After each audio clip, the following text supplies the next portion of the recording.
अल्लाह अल्लाह अल्लाह अल्लाह अल्लाह। अल्हम्दुलिल्लाह अल्हम्दुलिल्लाह वकफ़ा वसलामुन अला इबादिहिल्लज़ीना इस्तफ़ा। अम्मा बादु फ़अऊज़ु बिल्लाहि मिनश्शैतानिर्रजीम। बिस्मिल्लाहिर्रहमानिर्रहीम।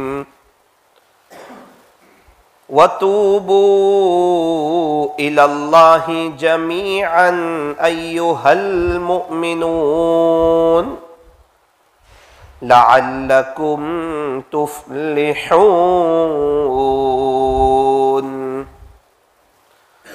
वक़ाल अल्लाहु तबारक व तआला फ़िल क़ुरआनिल मजीद वल फ़ुरक़ानिल हमीद।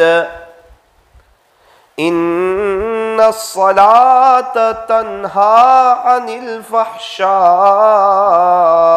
वल मुनकर। सदक़ल्लाहु मौलानल अज़ीम। वक़ाल नबिय्यु सल्लल्लाहु अलैहि वसल्लम अत्ताइबु मिनज़्ज़ंबि कमन ला ज़ंब लह। वक़ाल अलैहि अस्सलातु वस्सलाम अद्दुआउ सिलाहुल मुमिन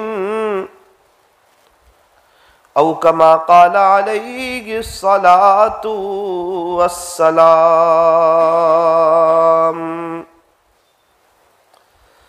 दुनिया के मुसाफिर मंजिल तेरी कब्र है। दुनिया के मुसाफिर मंजिल तेरी कब्र है। तय कर रहा है जो तू दो दिन का ये सफर है। दो दिन का ये सफर है। दुनिया बनी है जब से लाखों करोड़ों आए। बाकी रहा न कोई मिट्टी में सब समाए। बाकी रहा न कोई मट्टी में सब समाए। एक दिन मरना गे आखिर मौत है। कर ले जो करना है आखिर मौत है। कर ले जो करना है आखिर मौत है। आगाह अपनी मौत से कोई बशर नहीं। सामान 100 बरस का पल की खबर नहीं। सामान 100 बरस का पल की खबर नहीं। सुबह होती है शाम होती है उम्र यूं ही तमाम होती है। उम्र उम्र यूं ही तमाम होती है, कर ले तौबा अभी भी वक्त है, फिर ये न कहना कि हिसाब बहुत सख्त है। मोहब्बत से दुरूद पाक पढ़ लीजिए।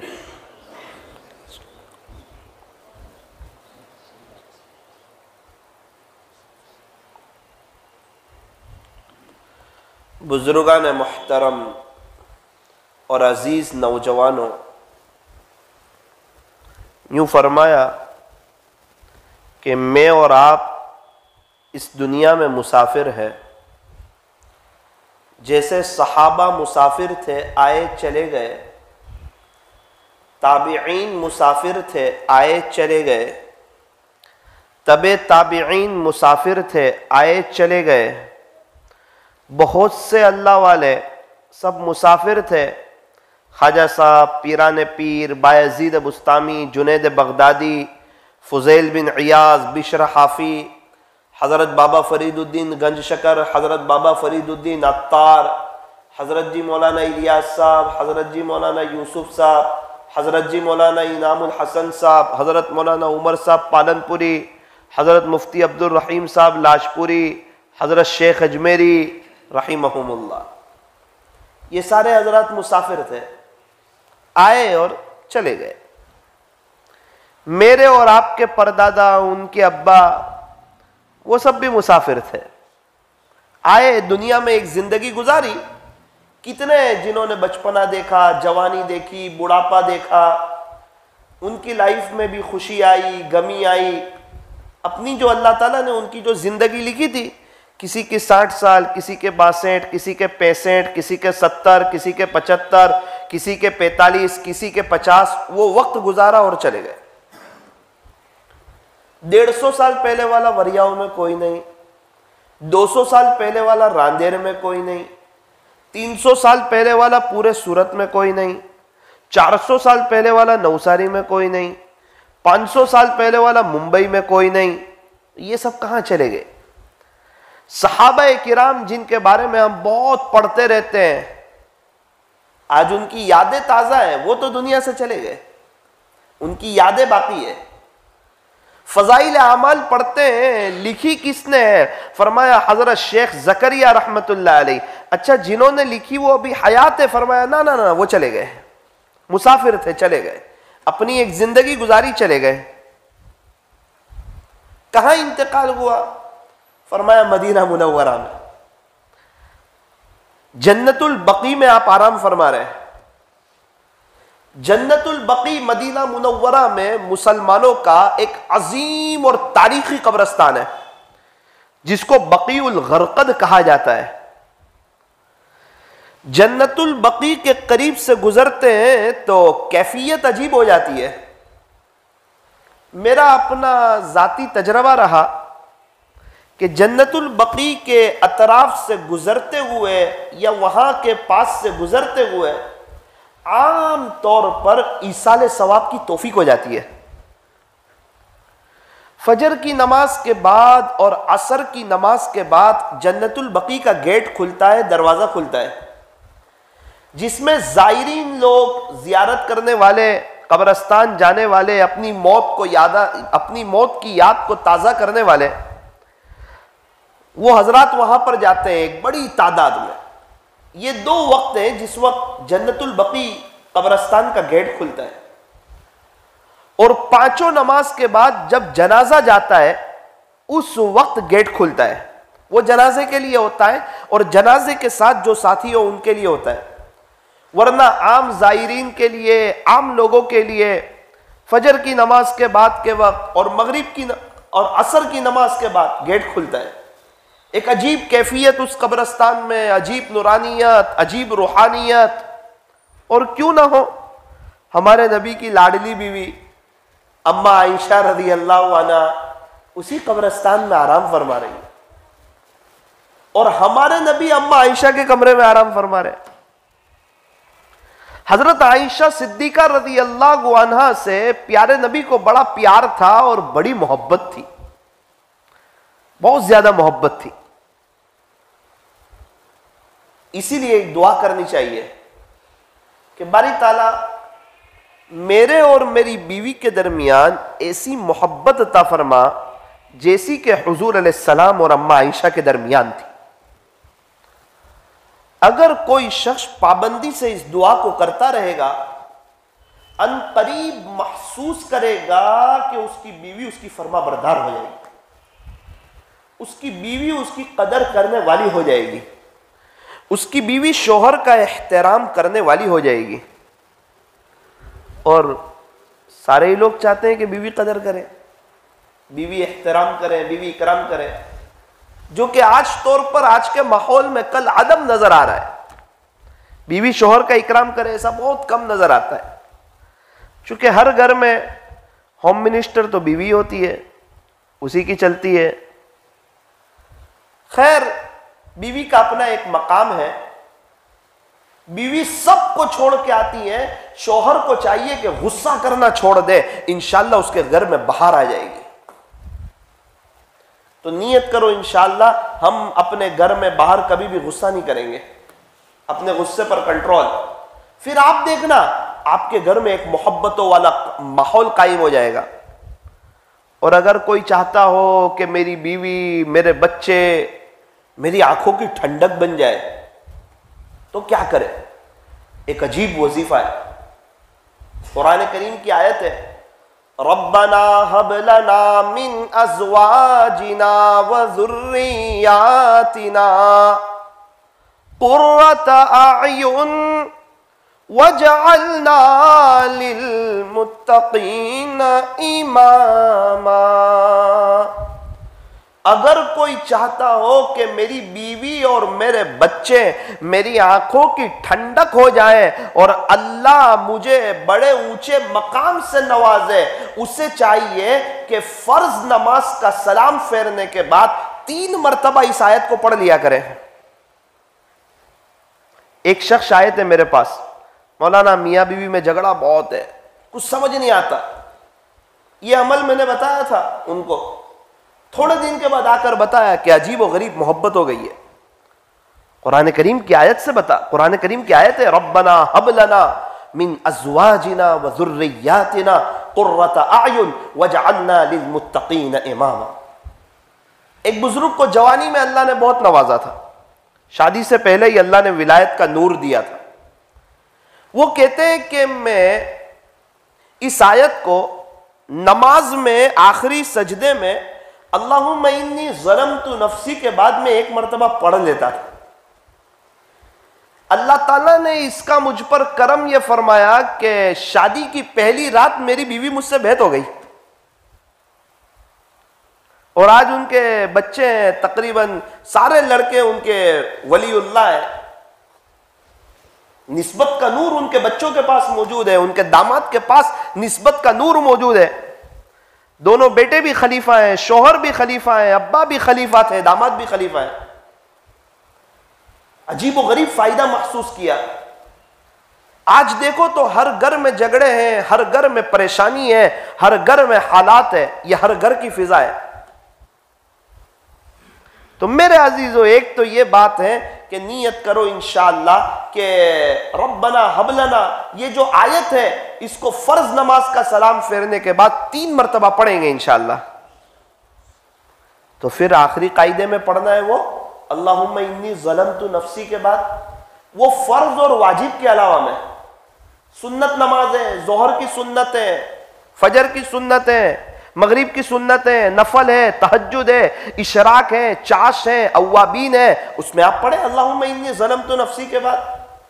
अल्लाह ताला घर में इज्जतें अता फरमाएंगे, बीवी फरमा बरदार होगी, बच्चे आंखों की ठंडक होंगे, अल्लाह ताला दीनी एतबार से भी एक मकाम अता फरमाएंगे। और साथ में ही ये दुआ भी ले ले कि ए अल्लाह मेरे और मेरी बीवी के दरमियान ऐसी मोहब्बत अता फरमा जैसी कि हुजूर अलैहिस्सलाम और अम्मा आयशा के दरमियान थी। मेरे अजीजों, घर में भी अच्छा लगेगा, बाहर भी अच्छा लगेगा।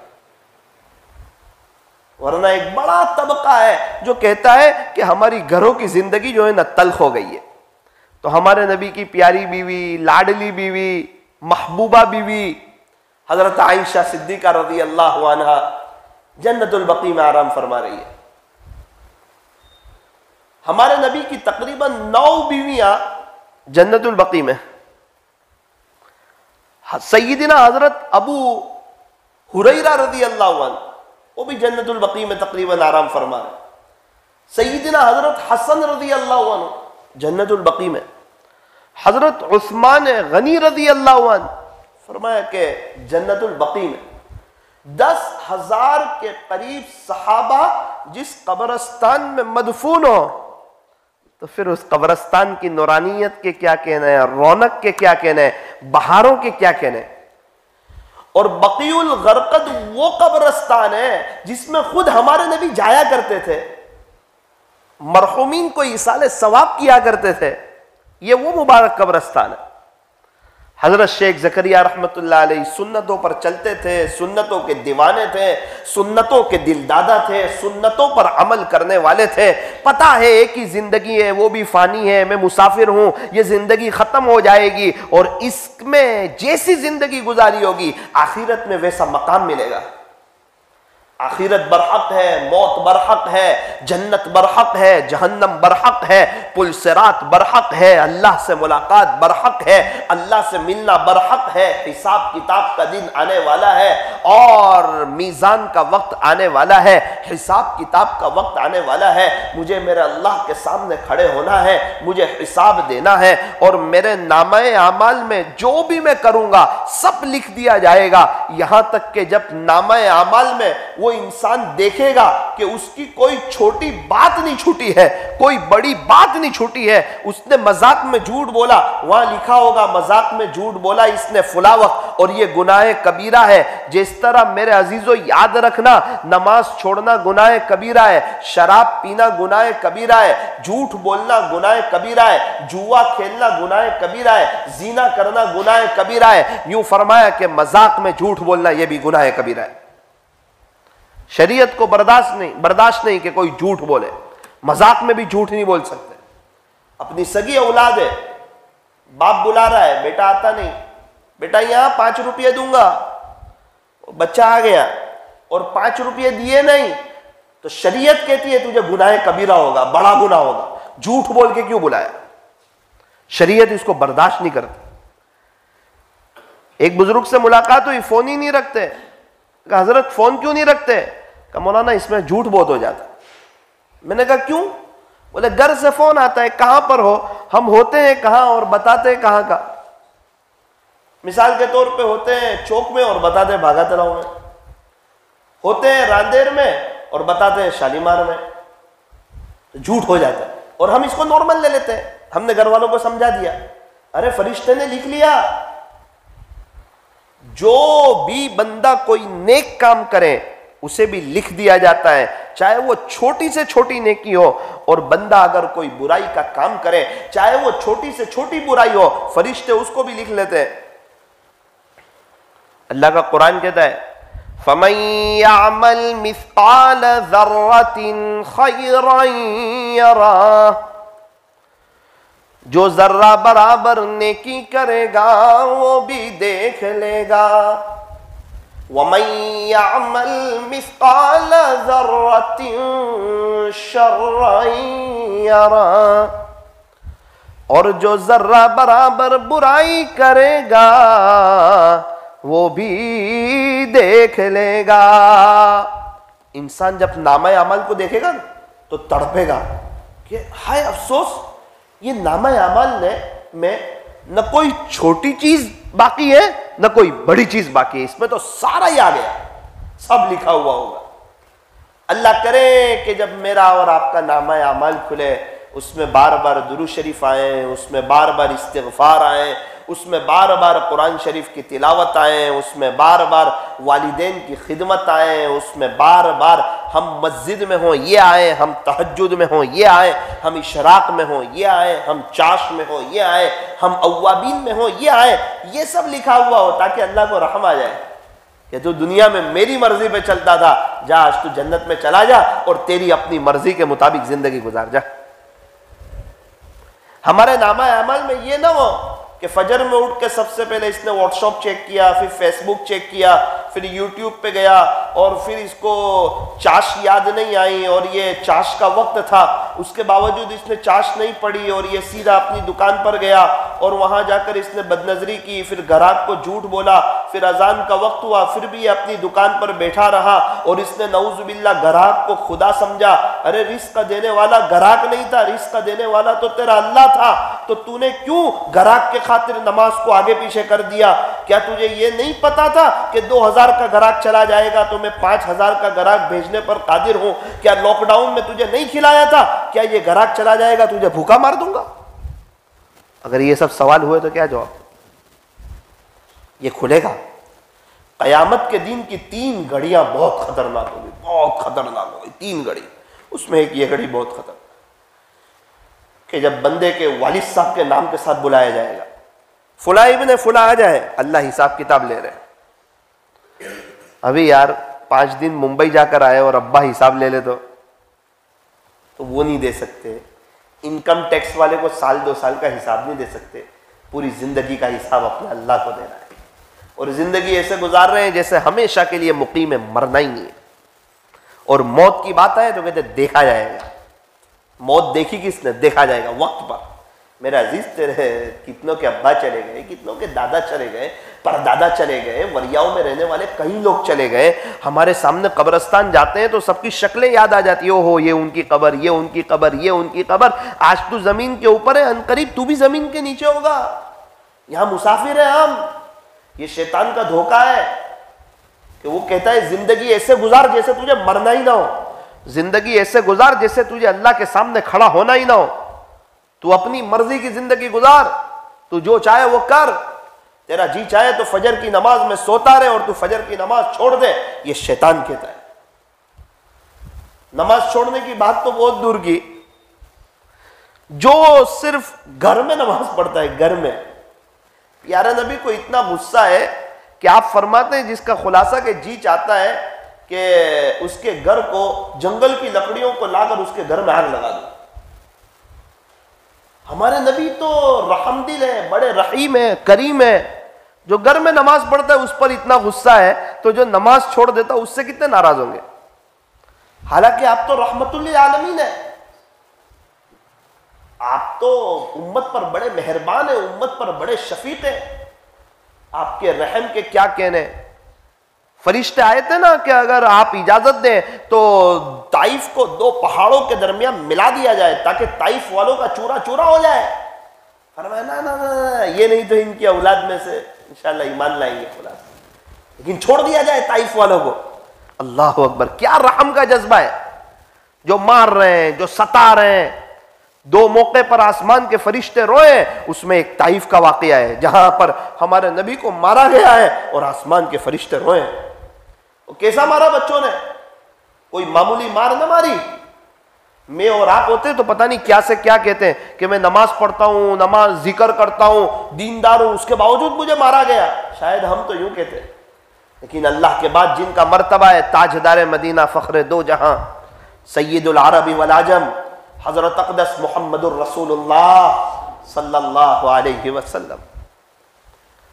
जब ताइफ वालों ने बात ना मानी और आका वहां से रिटर्न हुए तो औबाश बच्चे पीछे लग गए, शरीर बच्चे पत्थर मारना शुरू किए।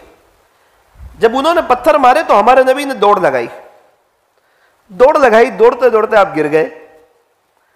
बच्चों ने फिर पत्थर मारे, फिर हमारे नबी ने दौड़ लगाई, फिर आप गिर गए।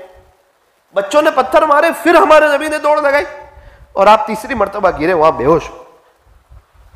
ऐसे ही नहीं आसमान के फरिश्ते आए, अल्लाह की इजाजत के साथ आए कि अगर इजाजत हो तो ताइफ वालों को खत्म कर दिया जाएगा। मेरे नबी से पूछ ले, पता था कि रहमतुल्लिल आलमीन है, कभी भी इजाजत नहीं देंगे।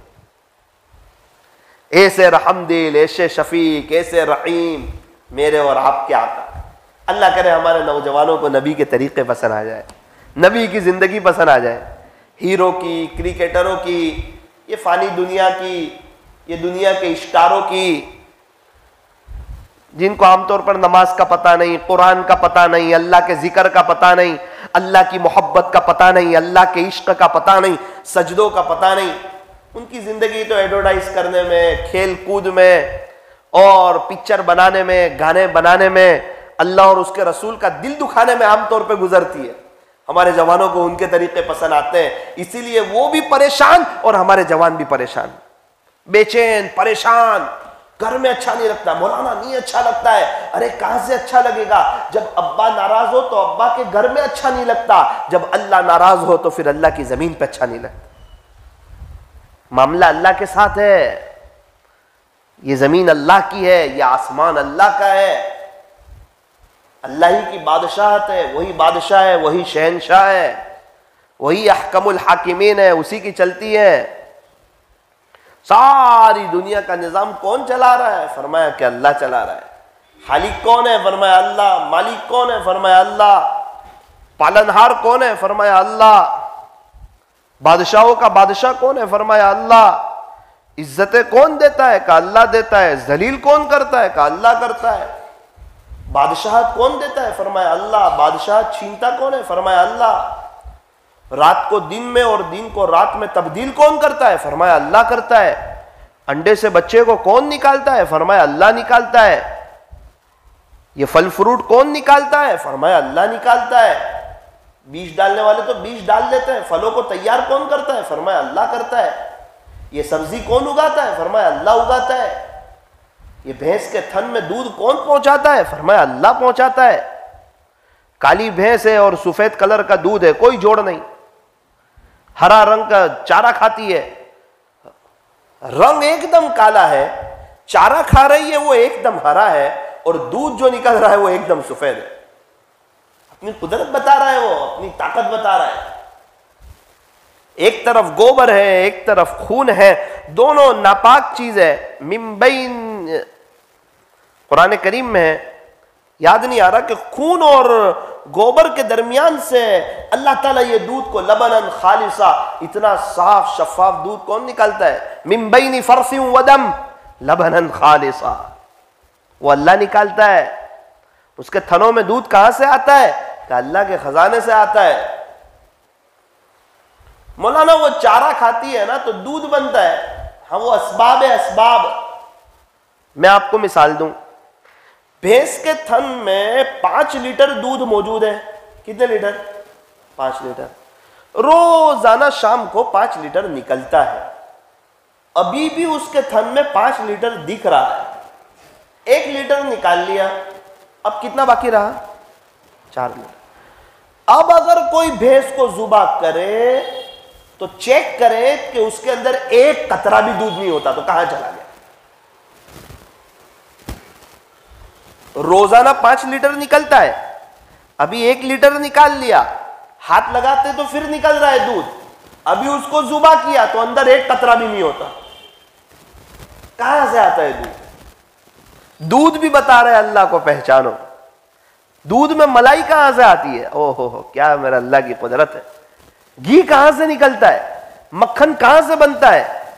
एक ही चीज में से कितनी सारी वैरायटीज बना दी और कितनी सारी चीजें तैयार फरमा दी। लोग दूध का इस्तेमाल कर रहे हैं, चाय पी रहे हैं उसमें दूध का इस्तेमाल हो रहा है, आइसक्रीम खा रहे हैं उसमें दूध का इस्तेमाल हो रहा है, जूस पी रहे हैं उसमें दूध का इस्तेमाल हो रहा है, मिल्क शेक पी रहे हैं दूध का इस्तेमाल हो रहा है, ठीक शेक पी रहे हैं फरमाया दूध का इस्तेमाल हो रहा है, और दुनिया भर के शरबत पी रहे हैं फरमाया कि दूध का इस्तेमाल हो रहा है, रूह अफ़ज़ा दूध मिल्क में शरबत बना रहे फरमाया कि दूध का इस्तेमाल हो रहा है, पनीर बन रहा है फरमाया दूध की बरकत है, घी बन रहा है फरमाया कि दूध की बरकत है, मलाई तैयार हो रही है फरमाया कि ये दूध की बरकत है, और मक्खन बन रहा है फरमाया कि ये दूध की बरकत है। अल्लाह ने दुनिया के एक बड़े तबके को दूध के साथ जोड़ दिया और दूध में पूरी अपनी कुदरत छुपा दी कि अगर तू मुझे पहचानना चाहे तो तेरे लिए ये दूध काफी है। मिन बैनि फरसिन व दमिन लबनन खालिसा। क्या जरूरत थी दूध का कुरान में जिक्र करने की? अल्लाह अपनी कुदरत बता रहा है, मुझे पहचानो, मैं खालिक हूं, मैं मालिक हूं, मैं पालनहार हूं। मेरा अजीजों, तो बात ये चल रही थी कि बकीउल गरक़द जन्नतुल बकी जो कब्रस्तान है उसमें 10,000 के करीब सहाबा आराम फरमा रहे हैं। उसे वहां पर हजरत शेख ज़करिया रहमतुल्लाहि अलैहि वो भी आराम फरमा रहे हैं। मैं कर्नाटक गया, एक शख्स आए, मुझे कहा मौलाना मेरे वालिद साहब का इंतकाल हो गया, कहाँ दफन किया? कहा मदीना मुनव्वरा में। तो मैंने उनसे कहा कि फिर आपने मिठाई तकसीम की थी कि नहीं महल्ले में? बोले क्यों मिठाई? मैंने बोला अल्लाह ने आपके अब्बा को मदीना मुनव्वरा में बुलाया तो आपको तो मिठाई तकसीम करनी चाहिए थी, खुश होना चाहिए था। उनको तसल्ली दी मैंने पूछा अब्बा का कोई खास अमल? मौलाना तहज्जुद कभी नहीं जाती थी मेरे अब्बा की, तहज्जुद कभी नहीं जाती थी। तहज्जुद बहुत बड़ी नेमत है। तहज्जुद की बरकत से खात्मा अच्छा होता है। तहज्जुद की बरकत से अल्लाह सेहत अता फरमाते हैं। हर एक को सेहत चाहिए, मुझे भी सेहत चाहिए, तंदुरुस्ती, आपको भी सेहत चाहिए, नौजवानों को चाहिए, बड़ी उम्र वालों को चाहिए कि अल्लाह हमें किसी का मोहताज न करे। सेहत बहुत बड़ी नेमत, बाकायदा सेहत की दुआ मांगी जा रही। अल्लाहुम्मा इन्नी अस्अलुका अस्सिहा वल इफ़्फ़ा वल अमाना, बाकायदा दुआ मांगी जा रही है कि प्यारे अल्लाह मैं आपसे सेहत का सवाल करता हूं। और मैं अभी, मेरे वालिद साहब बीमार थे तो 15 दिन के करीब महावीर हॉस्पिटल में देख कर आया। सेहत कितनी बड़ी नेमत है। आईसीयू रूम में गया, पूरा भरा हुआ है, जवान बड़ी उम्र वाले सब सोए हुए हैं, कोई पुरसान हाल नहीं है, किसी को अंदर जाने नहीं देते। सिर्फ एक वक्त है, उसी वक्त जा सकता है बंदा, सुबह शाम, वरना कोई जा नहीं सकता। समझा रहे हमारे अब्बा मौजूद है, वरना नहीं जा सकते, कानून के खिलाफ है। ओ हो। जब मेरे वालिद साहब आईसीयू रूम से बाहर आए, फिर मैंने पूछा अब्बा कैसा लगा अंदर? बोले बेटा लावारिस, घर वाले सब बाहर मौजूद है, अंदर कोई आ नहीं सकता। मौत की हद ताजा हो गई, मौत की हद ताजा हो गई। ऐसा ही होता है, इंसान कब्रिस्तान में होता है, आसपास घर वाले होते हैं, वो तो जा सकते, गेट खुला हो, फिर भी कोई जाता नहीं, क्योंकि मतलब ही दुनिया है। माँ बाप की मौजूदगी में माँ बाप को भूल जाते, बाद में कौन याद रखेगा? और माँ बाप को भी ये समझ नहीं कि मैं अपने बच्चे को हाफिज, आलिम, कारी, मुफ्ती कुछ बना दूं, उसको अल्लाह के रास्ते पे चढ़ा दूं, कि शायद हाफिज हो गया और मेरी जनाजे की नमाज पढ़ा दी और रो दिया जनाजे की नमाज में और अल्लाह को रहम आ गया, शायद वसूल हो जाएगा, इसको हाफिज बनाना। और लॉकडाउन में अल्लाह ताला ने हर घर वालों को एहसास दिलाया, हर घर वालों को, कि देखो हर घर में एक हाफिज और आलिम होना चाहिए, वरना अलम तरह से तरावी पढ़नी पड़ेगी। अल्लाह ताला ने एहसास दिलाया लॉकडाउन में। लॉकडाउन तो बहुत कुछ सिखा गया, रिस्क अल्लाह देता है, ये भी लॉकडाउन सिखा गया। लॉकडाउन कयामत से पहले कयामत का एक मंजर बता गया कि देखो इस तरह कयामत का एक दिन आएगा, सन्नाटा छा जाएगा। लॉकडाउन तो यह भी बताया गया कि दुकान और ये बाजार जब तक अल्लाह की मर्जी ना हो वहां तक खुल नहीं सकते। वो बादशाह है, वो शहनशाह है, दुनिया की सारी एटमी ताकतों को फेल कर दिया लॉकडाउन ने। एक छोटे से वायरस से अल्लाह ने पूरी दुनिया की एटमी ताकतों को हिला करके बताया कि बादशाहत सिर्फ अल्लाह की है। यहां से आया, वहां से आया, कोरोना यहां से आया, वहां से आया, अरे अल्लाह खत्म कर देता है 1 सेकंड में। इन्नल्लाहा अला कुल्ली शैइन कदीर, बेशक तेरा अल्लाह तो हर चीज पर कादिर है। अगर कहीं और से आया होता अल्लाह कहता तू खत्म हो जा, कुन फयकून। लेकिन हजरत आदम अलैहिस्सलाम की पैदाइश से पहले ही लिख दिया था कि कोरोना आएगा और इस कोरोना में कई लोगों का इंतकाल होगा। तो पहले ही लिख दिया था कि इन लोगों का इंतकाल होने वाला है कोरोना में। बोला ना वो जवान साथी था ना, कोरोना में चला गया। अगर कोरोना ना होता तो भी अल्लाह की कसम उसी वक्त वो जाता। इस बात को भी अल्लाह का कुरान कहता है, फ़इज़ा जाअ अजलुहुम ला यस्तअखिरून साअ वला यस्तक़दिमून। खुलासा ये कि जब किसी की मौत का वक्त आ जाता है, अल्लाह न 1 सेकंड आगे करते हैं न 1 सेकंड पीछे करते हैं। कोरोना नहीं होता है फिर भी बहुत से जवान चले जाते हैं। अल्लाह का अपना निजाम है। खुद फरमाया युहयी व युमीत जिलाने वाला कौन, फरमाया अल्लाह की। मारने वाला कौन, फरमाया अल्लाह ही। तो फिर ये कोरोना क्या था मौलाना? कोरोना जरिया बना, किसी को एक्सीडेंट जरिया बनता है, किसी को शुगर जरिया बनती है, किसी को प्रेशर जरिया बनता है, किसी को हार्ट की तकलीफ जरिया बनती है, किसी को अचानक मौत आ जाती है, जरिया बनते हैं। इस तरह कोरोना एक जरिया बन गया। मैं और आप कोरोना से बच सकते हैं, लेकिन मौत से नहीं बच सकते हैं। चलो आपने तो सेफ થઈ गया, सेफ नहीं है तो जवान છે। सहाबा सेफ नहीं हुए, वो चले गए दुनिया से, कब्र में सेफ हुए। और मेरे अजीजों, वरिया वालों माफ करना, आपके यहाँ का कल्चर तो मुझे पता नहीं, यहाँ तो सब अल्लाह वाले ही होंगे, वरना आम तौर पे इंसान ऐसी जिंदगी गुजार रहा है जैसे उसे मरना ही ना।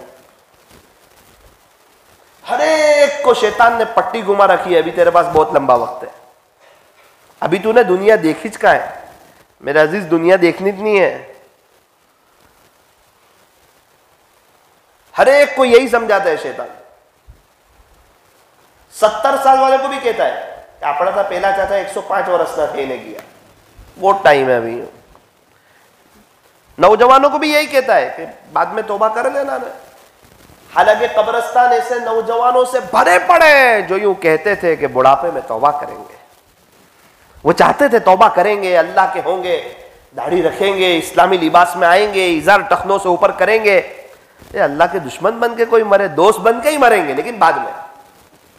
ये बाद वाली पट्टी उसकी इतनी खतरनाक है कि कई कई साल अल्लाह की नाराजगी में बंदा गुजार देता है। तो बुढ़ापे में राजी भी कर लिया तो भी जवानी तो गई ना काम से। जवानी जवानी होती है, कर ले इबादत जवानी में, ये सुस्ती अच्छी नहीं, जब आ जाए बुढ़ापा तो फिर कुछ बात बनती नहीं। अभी एक बुजुर्ग ने जवानी में बहुत मेहनत की, बहुत मेहनत की। मैं मुलाकात के लिए गया शनिचर को रात में, बहुत रोए, बहुत रोए। मुझे कहा मौलाना अभी पैर साथ नहीं देते, बहुत मेहनत की जवानी में, बहुत मेहनत। आप लोगों को देख के खुशी होती है, ऐसा लगता है कि शायद हमने उस वक्त जो मेहनत की थी तो अल्लाह ताला हमें उसका फल दिखा रहे हैं। इंशाअल्लाह अल्लाह कब्र में भी बहुत कुछ देगा। फिर वो रोने लगे, बहुत रोए। मैंने बोला क्या हुआ? बोले बेटा आप चाहते हुए भी अब मेहनत नहीं हो पाती, अब वो जिस्म साथ नहीं दे रहा है बेटा, बहुत हालत नासाज हो गए, अब सेहत साथ नहीं दे। तुम लोगों के पास जवानी है, कुछ कर लेना, वरना शैतान का धोखा है, बुढ़ापे में करेंगे फिर कुछ कर नहीं पाओगे। बहुत सी मर्तबा बुढ़ापा आता है, कमर का दर्द साथ लाता है, घुटन की तकलीफ साथ लाता है, बहू का सामने बोलना साथ लाता है, बच्चों की तकलीफें साथ लाता है, पैसों का गम साथ लाता है, शुगर प्रेशर बहुत सी बीमारियां साथ लाता है। हाँ, अगर जवानी अल्लाह पर फिदा की होगी फिर बुढ़ापा बड़ा शानदार आएगा, चाहे बीमार हो। अल्लाह उसके चेहरे पर नूरानियत देंगे, सुकून के आसार देंगे, सुकून के साथ बुढ़ापा गुजारेगा अगर जवानी अल्लाह पे फिदा करे। और अगर जवानी अय्याशी में, बदनजरी में, अल्लाह को नाराज करने में, हीरो क्रिकेटरों और पिक्चरों के पीछे अगर जवानी गुजारी होगी तो बुढ़ापा भी बहुत खतरनाक आएगा। इसीलिए कहा कर ले इबादत जवानी में, ये सुस्ती अच्छी नहीं, जब आ जाए बुढ़ापा तो फिर कुछ बात बनती नहीं। किसी खाकी पर मत कर खाक अपनी जिंदगानी को, जवानी कर फिदा उस पर जिसने दी जवानी को। मेरा अजीजों, जवानी एक दफा मिलती है, बुढ़ापा एक दफा आता है, बार बार नहीं आता। अब क्या हुआ? कहा हम बूढ़े हो गए तो कहना और तैयारी करो, और अल्लाह की तरफ आओ, और तौबा करो। बुढ़ापे के बाद कोई स्टेप नहीं है। अब घर मस्जिद, घर मस्जिद, घर मस्जिद। अब जब वक्त मिले कुरान, जिक्र, तिलावत, हर वक्त आखिरत सामने। अब गफलत के साथ जिंदगी न गुजारो। अगर कोई शख्स दादा बन गए तो मौत की याद दिलाने के लिए उसको वही काफी है। बच्चे जो दादा दादा कह रहे हैं ना, वही काफी है। बच्चे नाना कह रहे हैं तो वही मौत की याद दिलाने के लिए काफी है। बाल सफेद हो गए तो वही मौत की याद दिलाने के लिए काफी है। सैयदना हजरत उमर रजी अल्लाह अन्हु अपने साथ एक आदमी रखा है कि वक्तन फवक्तन उमर को मौत की याद दिलाया करे।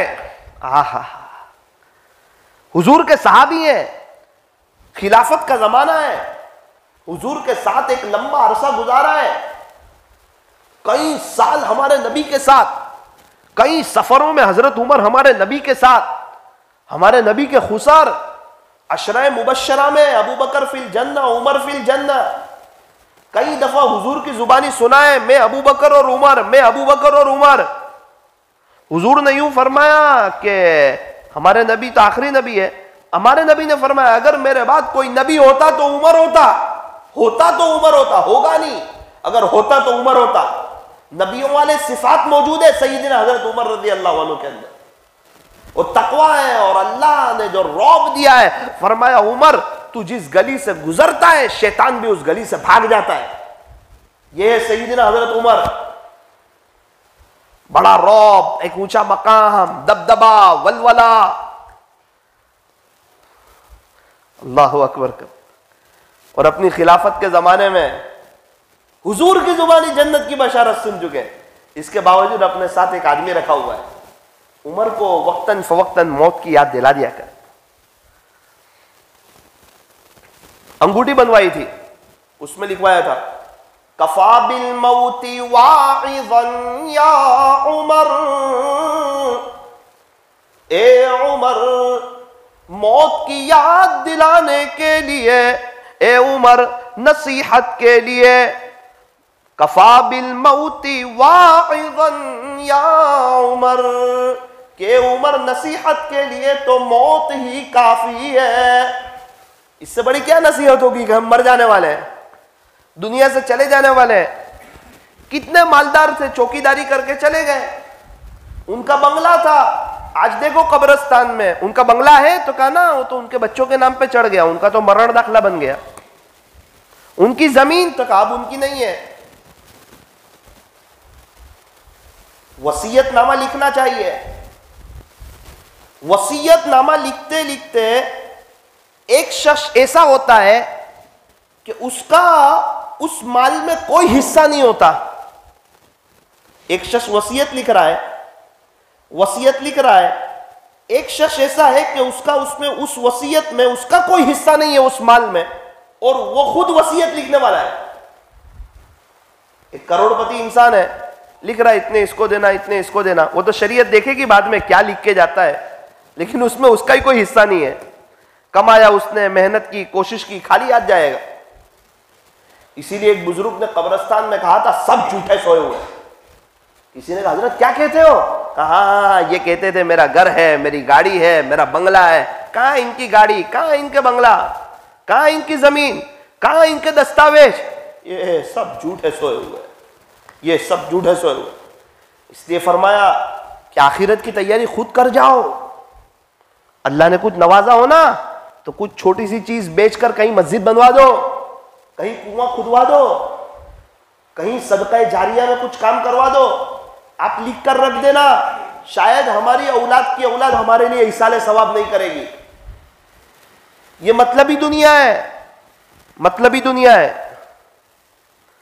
अच्छा, हम में से किसी को याद है कि अपने परदादा के लिए 10 रुपये इसाले सवाब किया? याद है किसी? मुझे तो नहीं याद है, आपको किसी को याद हो? नहीं?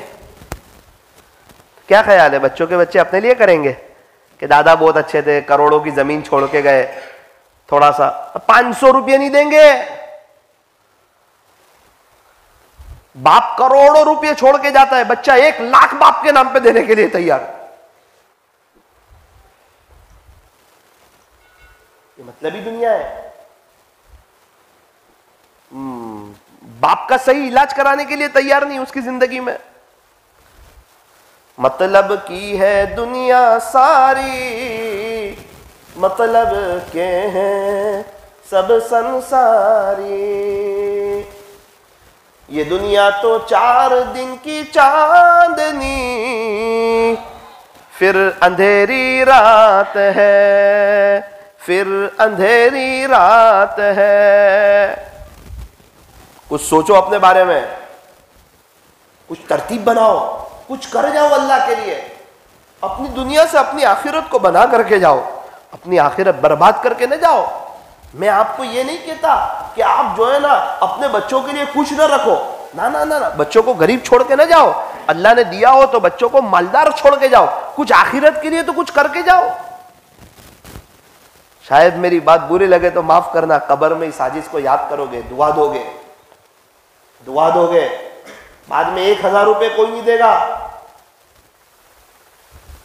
अल्लाह ताला हमें सही समझ अता फरमाए, तौबा की तौफीक अता फरमाए, अपनी दुनिया से अपनी आखिरत को बनाने की तौफीक अता फरमाए।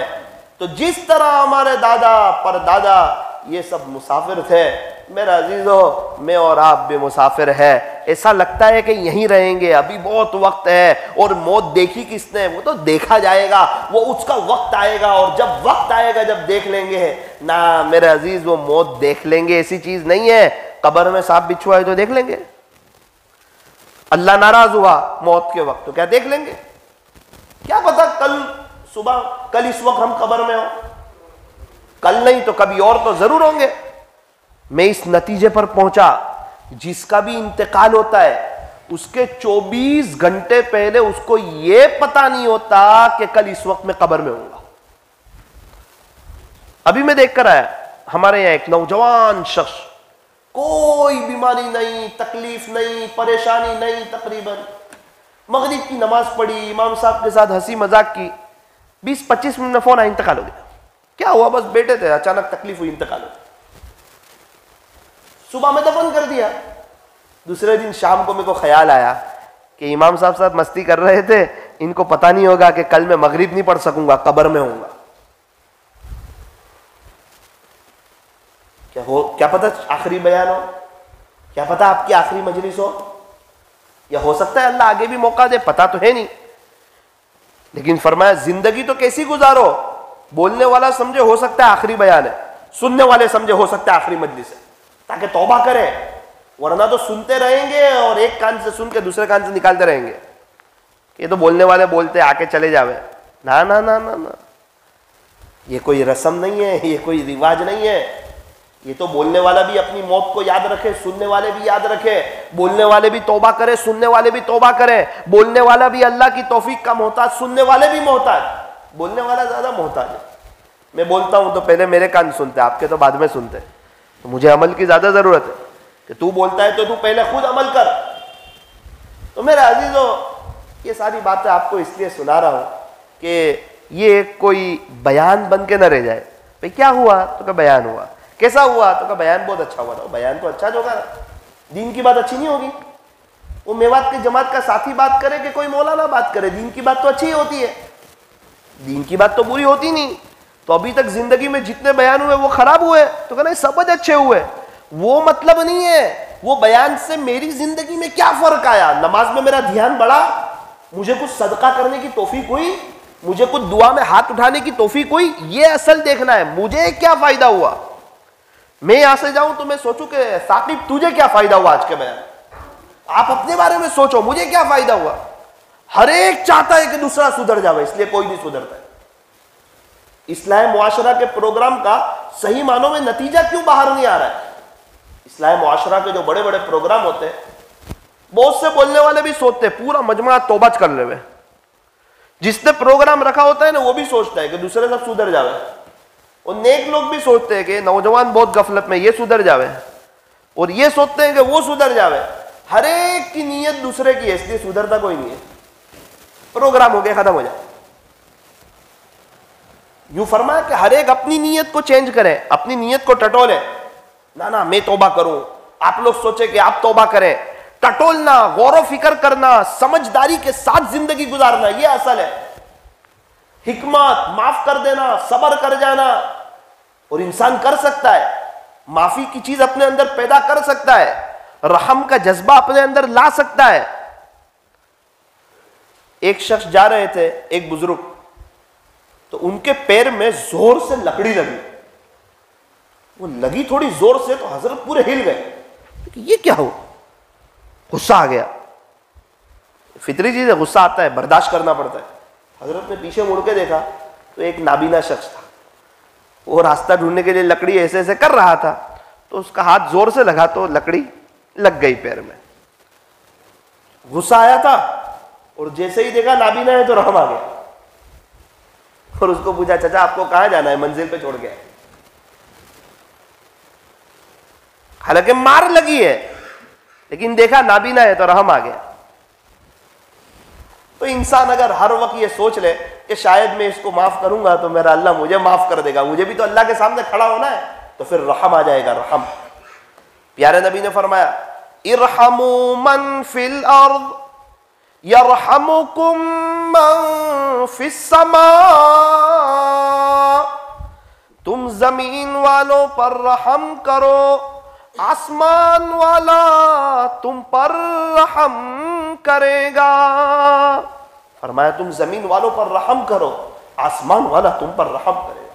इसलिए रहम का जज्बा हो, माफ कर देने का जज्बा हो, सब्र करने का जज्बा हो। अल्लाह ताला हमें अपनी सही सोच के साथ अल्लाह हमें जिंदगी गुजारने की तौफीक और सादत नसीब फरमाए। अपनी सोच को सही करना है, आखिरत को सामने रखना है। फिक्र है, आज तक हमने दुनिया की फिक्र करके देखी, इसलिए हम परेशान हो चुके हैं। ए इंसान, अभी तक तो तूने फिक्र दुनिया करके देखी, अब फिक्र उक़बा करके देख। छोड़कर अपने फिक्र सारे जिक्र मौला करके देख। अभी तक कौन किसके काम आया और कौन किसका है बना। ए इंसान, जब सबको तूने अपना करके देखा तो धोखा खाया है, अब रब को अपना करके देख। अच्छा, अगर ये दुनिया का निजाम 100 साल आगे चला, हमें पता नहीं है कितना चलेगा, वो तो अल्लाह को ही पता है कयामत कब आएगी। अगर 100 साल दुनिया का निजाम और आगे चला तो हम में से कोई होगा दुनिया में? होगा कोई? चलिए, अच्छा ये वरियाव हमेशा रहेगा कि वरियाव पे कभी कयामत आएगी? इतनी, इस पे भी आएगी कयामत? मतलब एक वक्त आएगा पूरा वरियाव खत्म हो जाएगा। अच्छा, हमारा घर हमेशा रहेगा तो वो भी एक दिन खत्म हो जाएगा। अच्छा, हमारी बीवी बच्चे हमेशा रहेंगे? कभी तो स्कूल पढ़ता है, इसको तो कभी मौत आएगी इतनी कि वो भी जाएगा दुनिया से, उसका भी वक्त आएगा। अच्छा, यानी हमारी पूरी फैमिली एक दिन दुनिया से चली जाएगी। अच्छा, हमारी जमीन जायदाद हमेशा रहेगी तो वो भी खत्म हो जाएगी। अच्छा, हम में से किस किस का इंतकाल होगा? थोड़ा ऐसे उठाओ ना यार, भारी तो मुझे भी लग रहा है, लेकिन वो तो एक। अच्छा, हम भी सब चले जाएंगे दुनिया से। ओहो, फिर ऐसी दुनिया से क्या दिल लगाना जहां ना हो हमेशा रहना। क्या दिल लगाएंगे इससे? और इसमें अल्लाह उसके रसूल को नाराज करके कौन सी कामयाबी मिलेगी? कौन सी इज्जत हासिल कर लेंगे? कौन सी दुनिया बन जाएगी? बहुत रहमदिली से, बहुत मोहब्बत से आपको अर्ज करता हूँ, अपने आप से भी कह रहा हूँ, आपको भी कह रहा हूँ, ये दुनिया में बहुत इंटरेस्ट मत लो। हाँ, रिस्क हासिल करो, मना नहीं करता हूँ, लेकिन रिस्क की वजह से नमाज छूट जाए, दोस्तों की वजह से फजर की नमाज छूट जाए, मोबाइल की वजह से फजर छूट जाए, क्या हुआ? तो क्या देखा जाएगा? भाई फर्ज है, फर्ज नहीं छोड़ा जाता। फर्ज छोड़ते हैं अल्लाह एकदम सख्त नाराज हो जाता है। आसमान से कुछ बनाए और मुसीबतें नाजिल होती है सुबह के वक्त में, किसको घेरती है? फरमाया जो फजर की नमाज नहीं पढ़ता उसको घेर लेती है। एक मेरे को बताओ जो फजर की नमाज ना पढ़ता उसको दिल का सुकून हो। अगर वो कहता है सुकून है तो उसको सुकून का पता ही नहीं है सुकून किसको कहते हैं, वो लज्जत को सुकून समझ रहा है। एक औरत एक बुजुर्ग के पास आई, हजरत मेरे बच्चे फजर के वक्त में बहुत गहरी नींद में होते हैं, बहुत गहरी नींद में, कैसे उठाऊं उनको? क्या करूं बोलो आप? माँ हूं, माँ को तो रहम आवे ना।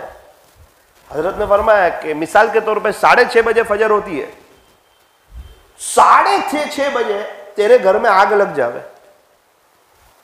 6:30 बजे, तो तू क्या करेगी? वैसे बोले फिर तो उठा दूंगी फौरन। हजरत ने कहा बहुत गहरी नींद में हो तो, लेट सोए हो, तेरे को रहम आता हो? कहा नहीं, उस वक्त का रहम ही है कि इनको पकड़ के बाहर निकालूं घर से, चलो बाहर निकलो जल जाओगे। हजरत ने फरमाया तू दुनिया की आग की इतनी फिक्र करती है और कब्र आखिरत की जो आग है उसकी तो कोई फिक्र ही नहीं तेरे बच्चों के लिए। यही सोचा मेरे बच्चे इंग्लिश पढ़ ले, थोड़ा अच्छा वेल सेट हो जावे, अच्छी शादी हो जावे, अच्छा बंगला, अच्छा घर हो जावे, अच्छा कमाता हो जावे, फिर मरने वाला तो है नहीं। तो अपने बच्चों की आखिरत का तो करो, कहीं मर के जनाजे में यूँ कब्र में सोए तो बाप के लिए दुआ निकले यूँ। हाँ हाँ हाँ, सवाल के जवाब दे दिए और अल्लाह ने जन्नत की खिड़की खोल दी और बाप के लिए दुआ निकल रही है कि बाप ने नेक बनाया था, मेरी आखिरत की फिक्र की थी।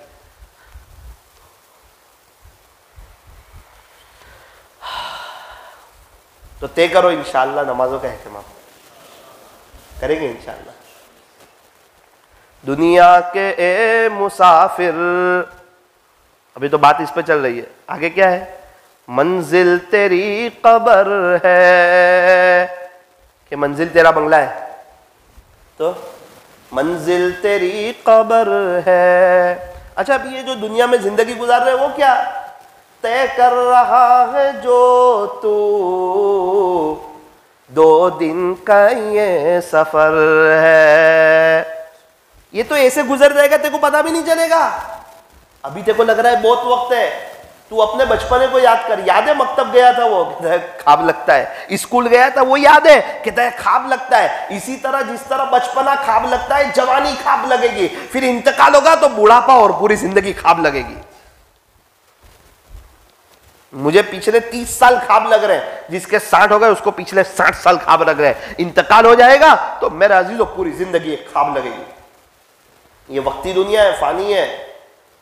हयातु सहाबा में लिखा है कि जितने सहाबा थे एक भी दुनिया के बारे में रगबत वाला नहीं था, सारे दुनिया से बेरगबत थे और आखिरत के बारे में फुल रगबत थी। दुनिया बनी है जब से लाखों करोड़ों आए। कितने लोग आए दुनिया बनी है जब से?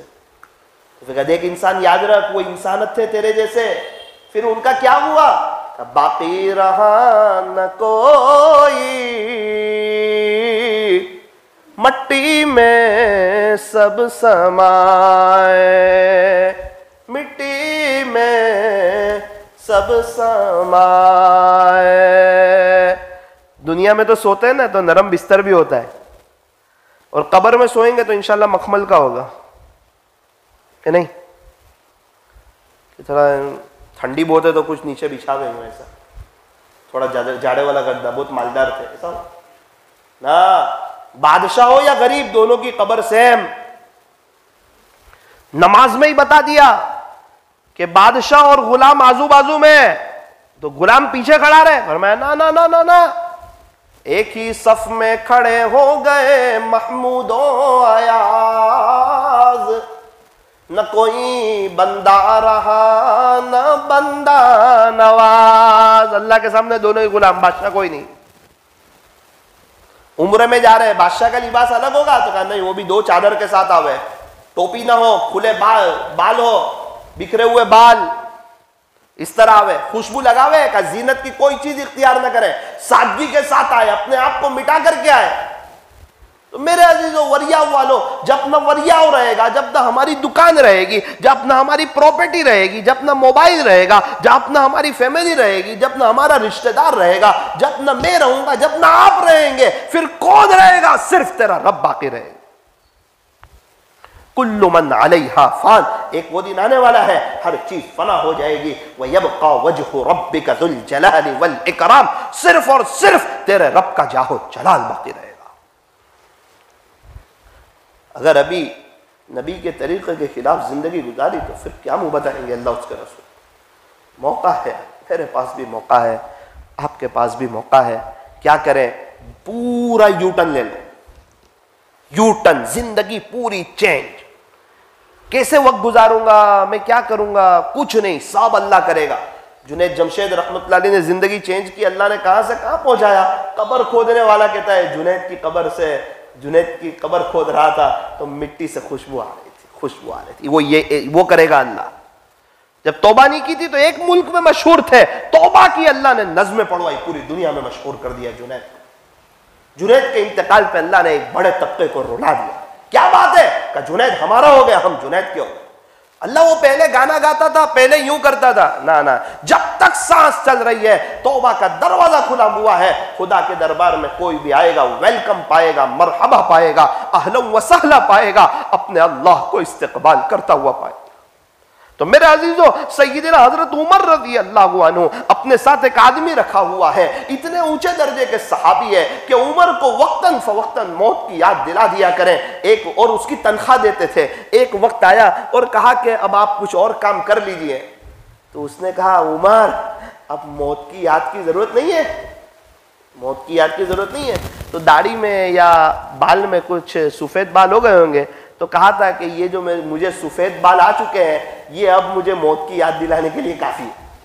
इसलिए अब मैं आपकी छुट्टी कर रहा हूं, इसलिए कर रहा हूं कि ये जो बाल सफेद आ चुके हैं, ये अब मुझे मौत की याद दिलाने के लिए काफी है। हजरत हुज़ैफा बिन यमान रज़ी अल्लाह अन्हु साहिब सिर्र रसूलुल्लाह सल्लल्लाहु अलैहि वसल्लम, हमारे नबी ने इनको बताया था तकरीबन मदीना मुनव्वरा में कौन कौन मुनाफिक है। ये राज हजरत हुज़ैफा का और हमारे नबी के दरमियान था, अल्लाह जानते थे, और चौथा कोई शख्स इसको जानता तकरीबन नहीं था। हजरत उमर रज़ी अल्लाह अन्हु की एक मरतबा मुलाकात हो गई हजरत हुज़ैफा बिन यमान से। तो कहा, ए हुज़ैफा, प्यारे नबी ने तुझे मुनाफिकीन के नाम बताए हैं। उमर वो नबी का राज तो फाश करना नहीं चाहता है, बस एक बात मालूम करना चाहता है। हुज़ैफा, उमर एक बात मालूम करना चाहता है। हुज़ैफा, मुझे ये बता दे, हुजूर ने जो तुझे मुनाफिकीन की फहरिस्त बताई है, उसमें कहीं उमर का नाम तो नहीं?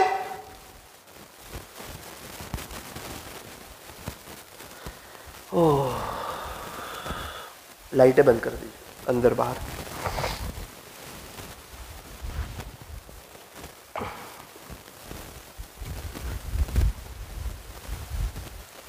हुजूर की जुबानी जन्नत की बशारत सुनने वाला ऐसे अपने ईमान की फिक्र करता, और हम तो ऐसे जिंदगी गुजारते हैं जैसे कलमे के साथ ही चले जाएंगे और जन्नत तो हमारे बाप दादा की जागीर है और सब आगे सेटलमेंट हो चुका है।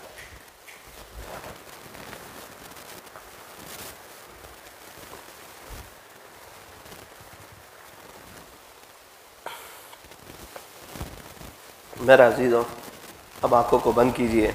आपकी मस्जिद में तो वैसे भी सुकून है, आंखों को बंद कीजिए, अपनी गर्दन को झुकाइए। रोना है तो रो लीजिए अल्लाह के सामने।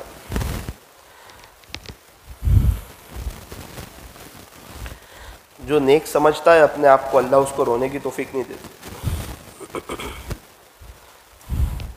जो गुनहगार समझता है अपने आप को कसूरवार समझता है।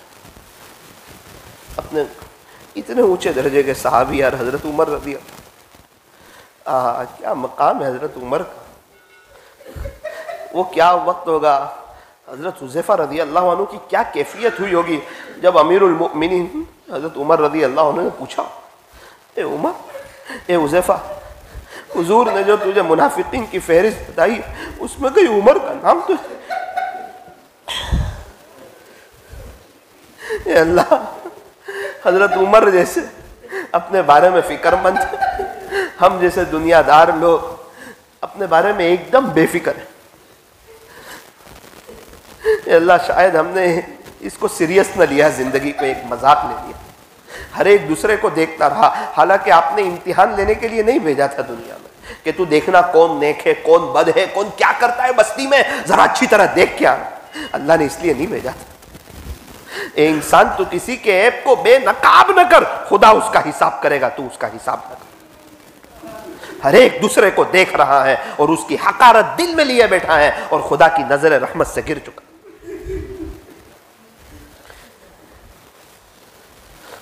और बेचारे कोई गुनहगार को देख लिया और उसके मुकाबले में अपने आप को नेक समझ के तकब्बुर में मुब्तला हो गया। और हुजूर की जुबानी, हुजूर फरमाते हैं इसका खुलासा, जिसके दिल में जर्रा बराबर भी तकब्बुर होगा वो जन्नत में दाखिल नहीं।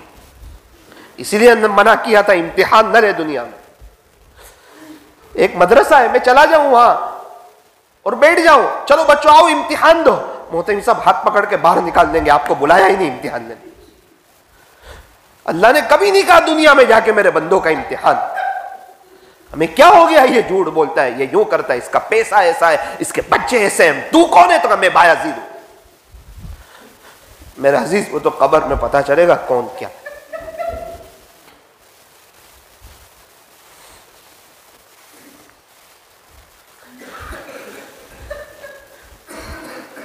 मैं अपने बारे में सोचूं कि साकिब कब्र में तेरा क्या होगा। अल्लाह ने अगर पूछ लिया कि तूने जितने बयानात किए थे उसमें से तूने कौन से बयान पे अमल किया, मेरे पास उसका कोई जवाब।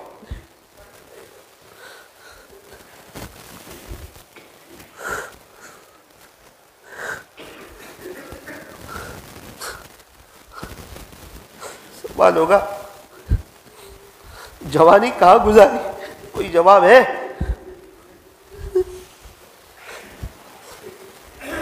पांच सवाल का जवाब नहीं देंगे उस वक्त कदम वहां से हिल नहीं सकेंगे। उसमें से सवाल होना है जवानी कहां। ये कहेंगे क्रिकेटरों की मोहब्बत में, हीरो के प्यार में, कॉमेडी में हंसते हंसते,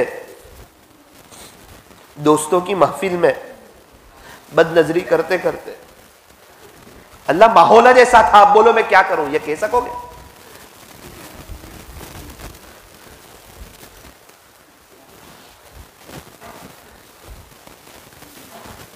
आज मौका है, अल्लाह के रास्ते में जमाते जाती है, उसमें जाने के लिए कोई तैयार नहीं। अपने बच्चों को हाफिज आलिम बनाने के लिए कोई तैयार नहीं। शायद ऐसा समझते हैं कि आखिरत आएगी नहीं।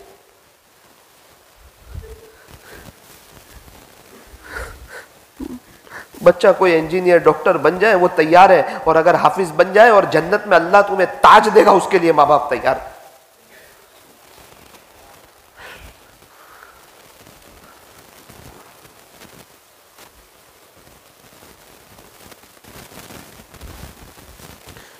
किससे मांगे कहाँ जाए, किससे कहें, और दुनिया में हाजत रवा कौन है।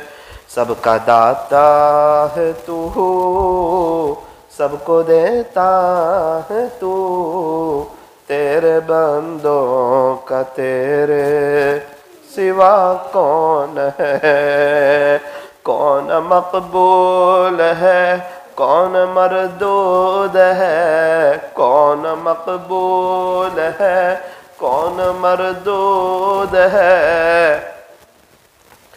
अल्लाह की फहरिस्त में हम में से किस किस का नाम नेक लोगों में पता नहीं।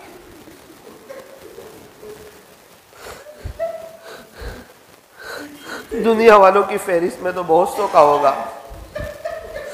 यूं फरमाया जिसका जाहिर कुछ और हो और बातिन कुछ और हो, ये मुनाफकत का आला दर्जा है। खुश है, दुनिया वाले नेक समझते हैं, दुनिया वाले अल्लाह वाला समझते हैं, दाई समझते हैं, हाजी साहब समझते हैं, मौलाना साहब समझते हैं।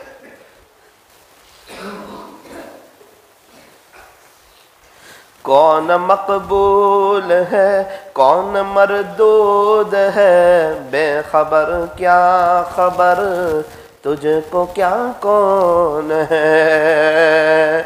जब तुलेंगे अमल सबके मीज़ान पर, जब तुलेंगे अमल सबके मीज़ान पर, तब खुलेगा कि खोटा खरा कौन है।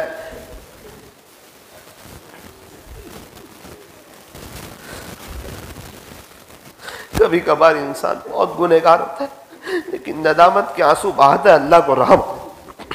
ये मेरे बंदे तू नादिम हो गया, तुझे पता है तेरा कोई रब है, तुझे पता है एक दिन तेरा इंतकाल होने वाला है, तुझे पता है। सुफियान सौरी रहमतुल्लाह अलैह सोए हुए हैं, ख्वाब में कोई कहने वाला कह रहा है कि सुफियान तू सो रहा है, हालांकि बाजू में अल्लाह के वली का जनाजा तैयार है। बाहर जाके देखते हैं तो वो तो एक शराबी थे। घर वालों को पूछा इनकी कोई खास अदा, बोले नाना पूरी जिंदगी शराब में गुजरी, गफलत में गुजरी। बोले नहीं कोई तो अदा होगी, मैंने ये ख्वाब देखा है। घर वालों ने कहा हाँ इतना है। आखिरी वक्त आया, आंख में आंसू आ गए और यूं कहा ए दुनिया और आखिरत के मालिक उस शख्स पर रहम फरमा जिसके पास न दुनिया है न आखिरत है। ओ हो आखिरी वक्त में नदामत करके चला गया। हो सकता है खुलासा यह कि अल्लाह ने उसके गुनाहों को नेकियों में बदल दिया। सुफियान सोरी जैसे को ख्वाब में आ रहा है, बाजू में अल्लाह के वली का जनाजा तैयार। किफल ने पूरी जिंदगी बदकारी में गुजारी। एक रात थी, वो एक लड़की की वजह से बदकारी से बच गया। सुबह में उसके दरवाजे पर लिखा था इन्नल्लाह क़द गफ़र लिल किफ़्ल, बेशक तेरे अल्लाह ने किफ़्ल की मग़फ़िरत फरमाई। क्या कहने उसकी रहमत। पकड़ने पर आए खतरनाक पकड़ लेता। एक शख्स ने पूरी जिंदगी कुरान की खिदमत की थी, इंतकाल का वक्त आया, कुरान हाथ में लिया और यूं कहा नऊजुबिल्लाह इस कुरान पर मेरा कोई ईमान नहीं। इसलिए फरमाया जिंदगी में कभी तकब्बुर न करना, कभी बड़े बोल न बोलना, कभी भी अपने आप को नेक न समझना। फला तुज़क्कू अनफुसकुम हुवा अअलमु बिमन इत्तक़ा, तेरा अल्लाह जानता है कौन मुत्तकी है, साबित न कर। वल्लाहु अलीमुम बिल मुत्तकीन, तेरा अल्लाह मुत्तकियों को जानता है।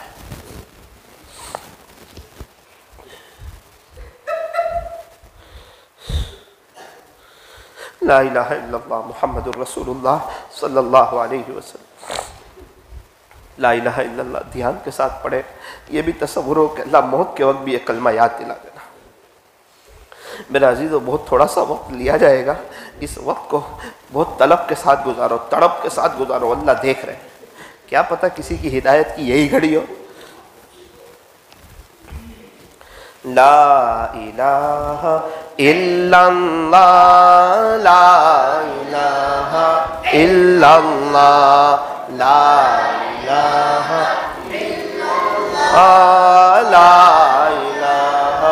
इल्लल्लाह, ला इलाहा इल्लल्लाह, ला इलाहा इल्लल्लाह। पढ़ते रहो, अपनी तलब बताओ अल्लाह को।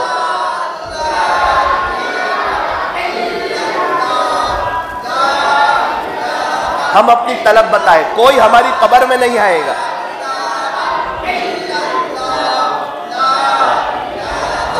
इल्लल्लाह, ला इलाहा इल्लल्लाह, ला इलाहा इल्लल्लाह, ला इलाहा इल्लल्लाह, ला इलाहा इल्लल्लाह,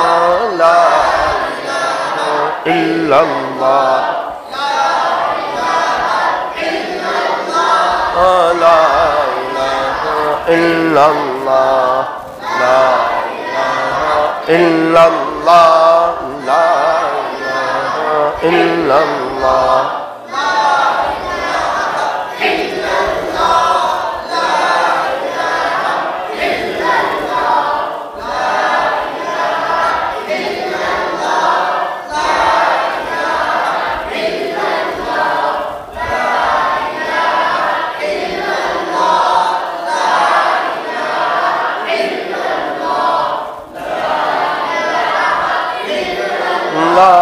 ला इलाहा इल्लल्लाह, ला इलाहा इल्लल्लाह, ला इलाहा इल्लल्लाह।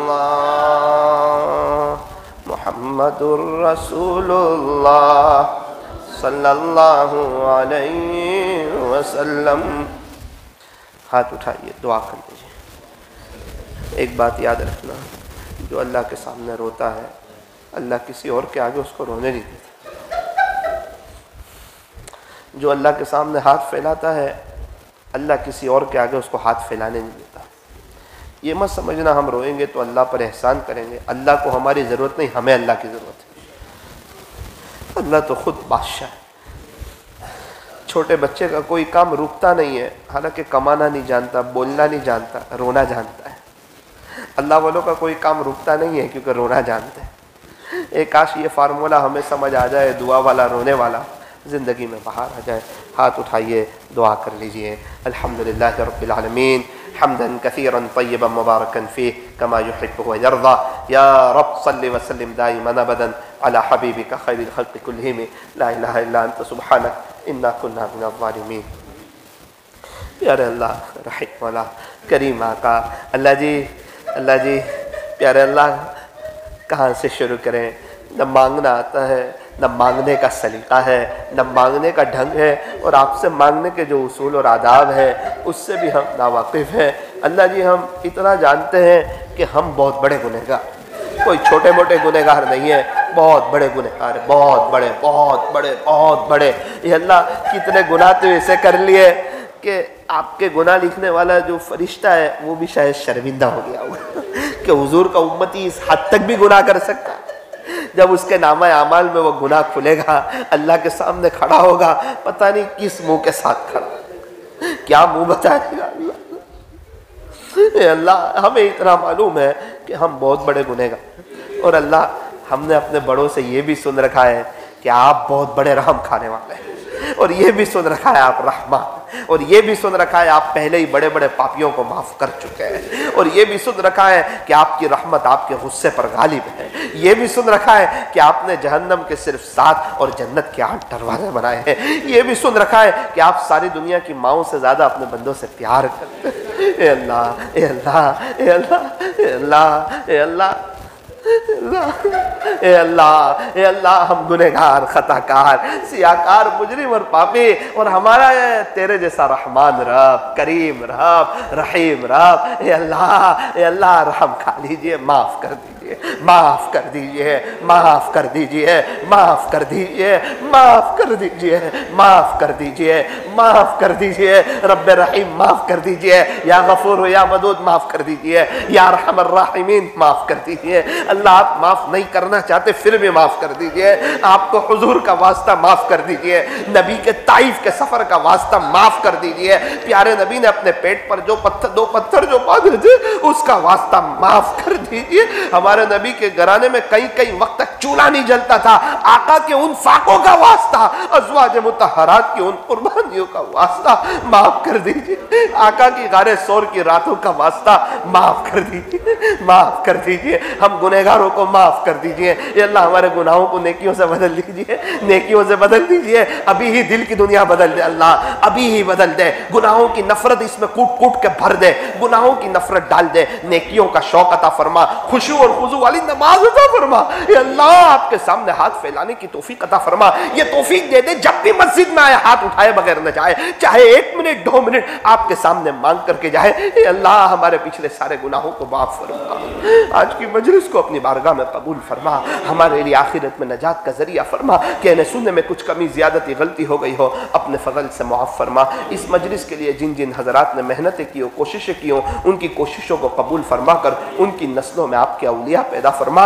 ए अल्लाह वरियाओं के माहौल को मदनी माहौल बना, यहाँ के मुआशरे को मदनी मुआशरा बना, कोई बेनमाजी न रहे ऐसे फैसले फरमा, कोई औरत बगैर हया के न रहे ऐसे फैसले फरमा, यहाँ से हुफ्फाज, उलमा, मशाइख, साहिब निस्बत अकाबिरीन पैदा फरमा, यहाँ वालों की परेशानियों को दूर फरमा, इन्हें बरकतों वाली हलाल वुसअत वाली रोज़ी अता फरमा, इन्हें किसी का कर्जदार मोहताज न बना, खास नजर करम फरमा, ये मस्जिद का तामीरी काम, बाहर का ये सब काम आसानी से कर दीजिए। ए अल्लाह हम तमाम को उलमाए किराम की, हुफ्फाज़ इज़ाम की, दीन के दाइयों की कदर करने की तौफीक अता फरमा। सल्लल्लाहु तआला अला खैर खल्क़ि मुहम्मद व आलिहि व अस्हाबिहि अजमईन बिरहमतिका या अरहमर राहिमीन। एक गुजारिश ये थी आपसे कि एक अमल बता दूँ छोटा सा, आप लोग तय करो कि इंशाअल्लाह पाबंदी से पढ़ेंगे ना इंशाअल्लाह। देखो ज़रा ध्यान से सुन लो, सल्लल्लाहु अलैहि वसल्लम पढ़े, मोहब्बत की ज़ुबान से पढ़े, सल्लल्लाहु अलैहि वसल्लम। रोज़ाना 1000 मरतबा पढ़ लेना। कितनी मरतबा? अच्छा, क्या इनाम मिलेगा? 40,000 इनाम मिलेंगे। कितने? 40,000 इनाम। 10,000 रहमतें मिलेगी। किसको चाहिए रहमतें? हम सबको चाहिए। अल्लाह की तरफ से रहमतें मिलेगी। 10,000 दर्जे बुलंद होंगे, 10,000 नेकियां लिखी जाएगी। नेकियां कम है ना हमारे पास, नेकियों की जरूरत है कि नहीं? 10,000 नेकियां लिखी जाएगी और 10,000 गुनाह माफ होंगे। कितने गुनाह माफ होंगे? 10,000। कितनी मरतबा पढ़ना है? 1000 मरतबा। क्या पढ़ेंगे? सल्लल्लाहु अलैहि वसल्लम। कोई भी दुरूद शरीफ पढ़ सकते हैं। ये दुरूद पाक इसलिए बता रहा हूं कि ध्यान से पढ़े, मोहब्बत के साथ पढ़े, बोझ समझ करके ना पढ़े। एक तो ये अमल। दूसरा ये अमल, जब भी मस्जिद में आओ, हाथ उठा लो, जिंदगी गुजारने का मजा आ जाएगा, सुकून मिलेगा। चाहे 30 सेकंड के लिए, 1 मिनट के लिए, 2 मिनट के लिए तय कर लो कि भीख मांगे बगैर तो जाऊंगा ही नहीं। ये 2 अमल करोगे। तीसरा अमल ये है, अल्लाह के रास्ते में वक्त लगाते रहो, अल्लाह वालों से जुड़े हुए रहो। अल्लाह ताला अमल की तौफीक